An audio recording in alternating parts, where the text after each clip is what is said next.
నమస్కారం అండి. భగవద్గీతలో నేడు 18వ అధ్యాయము మోక్ష సన్యాస యోగమునందు 66వ శ్లోకము తాత్పర్యం వినిపిస్తున్నది మీ విజయభాస్కర్.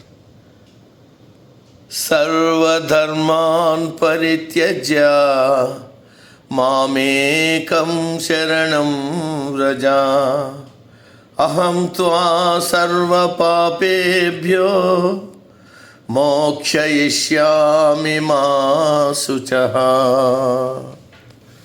తాత్పర్యము: సర్వధర్మములను వదిలిపెట్టి నన్ను ఏకాగ్ర భక్తితో శరణుజొచ్చు. నేను నిన్ను సకల పాపముల నుండి విముక్తిని చేస్తాను, నీకు మోక్షమును ప్రసాదిస్తానన్నాడు పరమాత్మ. నువ్వు శోకించవద్దు. ఈ శ్లోకంలో జ్ఞానమనే పదం కూడా జ్ఞానయోగం గురించి బోధించాడు పరమాత్మ. 2వ అధ్యాయం 11వ శ్లోకంతో కృష్ణుడు గీతాబోధ మొదలుపెట్టాడు. ఆ శ్లోకంలో ఆఖరి పదం నాను శోచంతి అంటే శోకము చెందకు. 18వ అధ్యాయం 66వ శ్లోకంతో గీత పూర్తవుతుంది. అందులో ఆఖరి పదం మా శుచః, శోకించకు అని అర్థం. అంటే మానవుల సహజ లక్షణం సుఖంగా ఉండడం. మానవులందరూ శివస్వరూపులు. శివ అంటే ఆనందం. మనమందరం ఆనంద స్వరూపులం. శోకం మన లక్షణం కాదు. మనం అనవసరంగా శోకంను తెచ్చిపెట్టుకుంటున్నామని భావన. ధర్మంగా న్యాయంగా మానవ ప్రయత్నం చేస్తూ మిగిలిన భారమంతా భగవంతుని మీద వేసి మనం సుఖంగా ఉండాలి, ప్రశాంతంగా ఉండాలి, మనసులో కల్మషం ఉండకూడదు అని గీతాసారము. పల్లెటూళ్ళలో ఏమీ చదువుకోని వాళ్ళు, పామరులు కూడా దేవుడి మీద భారం వేసి నిశ్చింతగా ఉంటే అంతా ఆయనే చూసుకుంటాడని అనడం, స్వామి అంతా నీదే భారం, నాదేం లేదనడం మనం వింటున్నాం. గీతాసారం అంతా ఏమీ చదువుకొని ఆ పామరుల 2 ముక్కల్లో చెబుతుంటే ఆశ్చర్యం వేస్తుంది. గీతలో ఈ శ్లోకము, పై శ్లోకము అత్యంత ప్రాధాన్యమైనవి.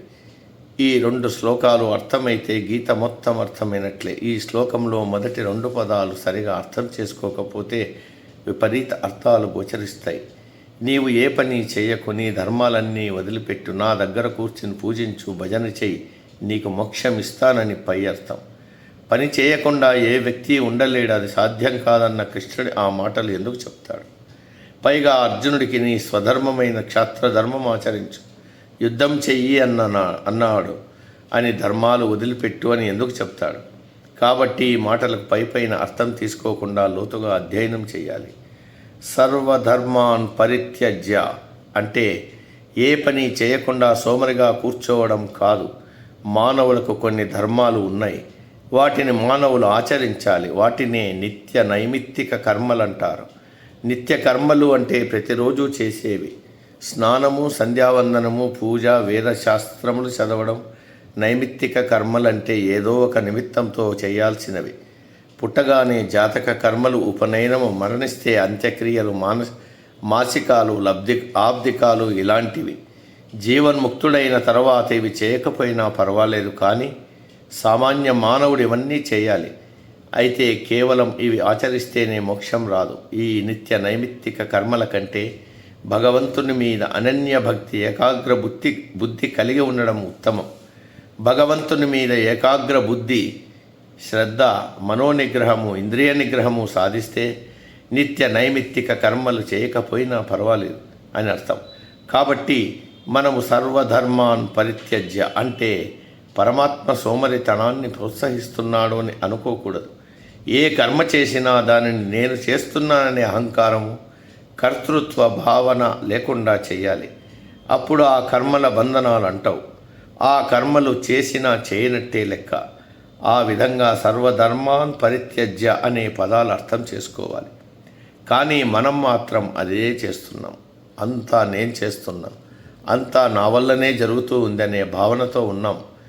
గుడికి పోయి టెంకాయ కొట్టి అరటిపళ్ళు పెట్టి దేవుణ్ణి అంతులేని వరాలు కోరుతుంటాం. నారు పోసినవాడు నీరు పోయకపోతాడా అనే శుష్క వేదాంతాన్ని పట్టుకుని వేలాడుతున్నాం. కర్తవ్య కర్మలను మర్చిపోతున్నాం. అదే మన అజ్ఞానం. గజేంద్రుడు కూడా తాను ముసలితో పోరాడి అలసిపోయి తన కర్తవ్యాన్ని నెరవేర్చి అప్పుడు నీవే తప్ప నితం పరం పెరుగా అంటూ పరమాత్మకు శరణాగతుడయ్యాడు. అంతేకాని మొసలి తన కాలు పట్టుకోగానే దేవుడా నన్ను రక్షించోని మొరపెట్టుకోలేదు. విద్యార్థులు కూడా సంవత్సరమంతా చదవకుండా అడ్డమైన తిరుగుళ్ళు తిరిగి పరీక్షలు నెల రోజులుండగా పుస్తకాలు ముందేసుకుని కూర్చోవడం, ఆలయాల చుట్టూ తిరగడం కర్తవ్యనిష్ట అనిపించుకోదు. సంవత్సరమంతా క్రమం తప్పకుండా పాఠశాలకు వెళ్ళి మాస్టారు చెప్పిన పాఠాలు శ్రద్ధగా విని రాత్రి వాటిని మననం చేసుకుంటూ పరీక్షల సమయంలో భగవంతుని మీద మనసు లగ్నం చేస్తే, పరీక్షలు రాస్తే పరమాత్మ కూడా అతనికి సహాయం చేస్తాడు. చదివినవి గుర్తుకొస్తాయి, చక్కని ఫలితాలు వస్తాయి. కాబట్టి మనం కూడా ముందు మన కర్తవ్యాన్ని శ్రద్ధతో నిష్ఠతో నెరవేర్చాలి.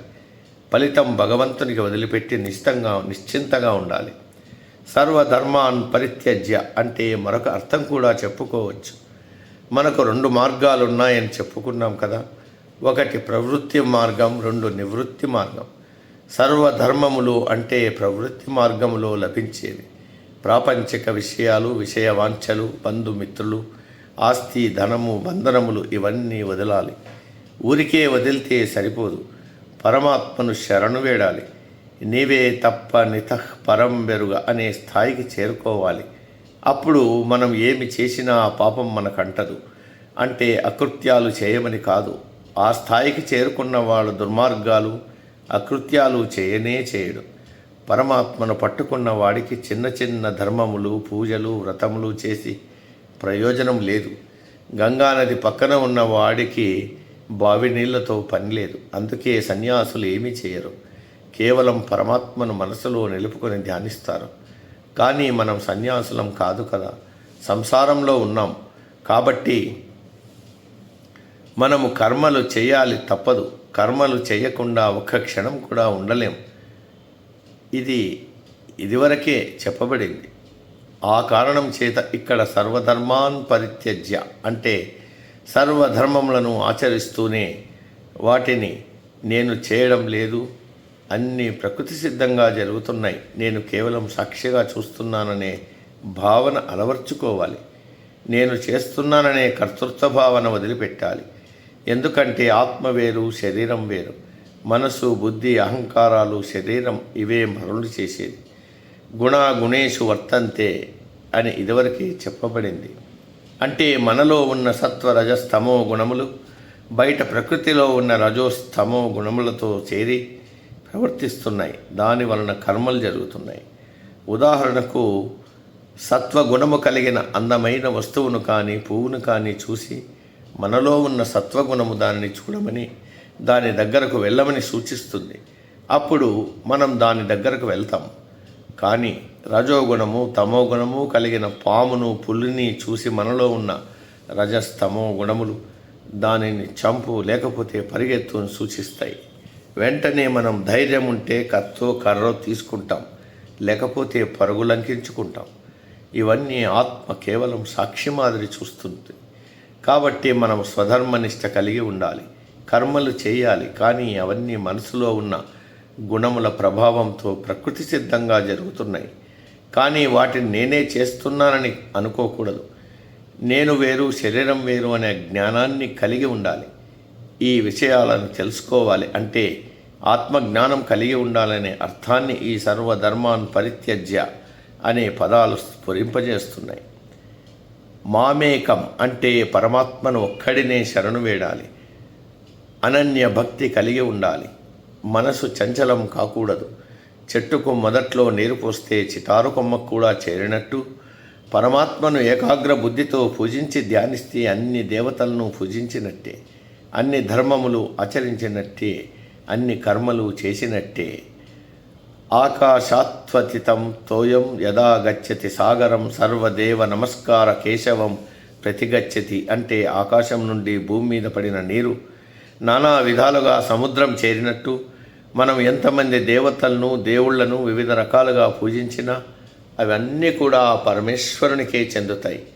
అందుకే మాం ఏకం అని వాడారు. ఇక్కడ ఏకం అంటే నన్నే పూజించు అని కాదు, అన్ని దేవతా స్వరూపాలు ఆయన రూపాలే. ఏకమేవ అద్వితీయం బ్రహ్మము ఒక్కటే, ఇద్దరు కాదు అనే స్థితికి చేరుకోవాలి.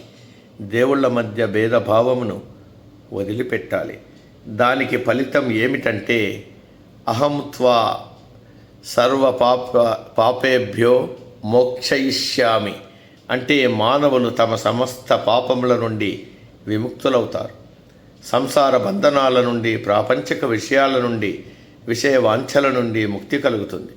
ఆ బాధ్యత ఆయన తీసుకుంటాడు. మనము చేయవలసింది చేస్తే ఆయన చేయాల్సింది చేస్తాడు. మనం ఏమీ చేయకుండా అంతా దేవుడే చూసుకుంటాడని అనుకోవడం సోమరితనానికి దారి తీస్తుంది. కృష్ణుడు అర్జునునికి తన కర్తవ్యాన్ని నెరవేర్చమన్నాడే కానీ సోమరిగా కూర్చోమనలేదు. ఆఖరున మసూచహ, అంటే అర్జున శోకించకయ్యా, నాకు ఏడవడం అంటే పడదు అని అన్నాడు కృష్ణుడు. ఇందాక చెప్పినట్టు సంతోషంగా ఉండడం మానవుల లక్షణం. దుఃఖములు మనం తెచ్చిపెట్టుకుంటాం. అర్జునుడు కూడా జరగనివి, జరగబోయేవి ఏవేవో ఊహించుకుని బాధపడుతున్నాడు. అవి వదిలిపెట్టు, భారం నా మీద వేసి యుద్ధం చేయి, నీ ధర్మం నెరవేర్చు, నీకు ఏ పాపము అంటదు అని బోధించాడు శ్రీకృష్ణ పరమాత్మ. నేటికి సమాప్తం.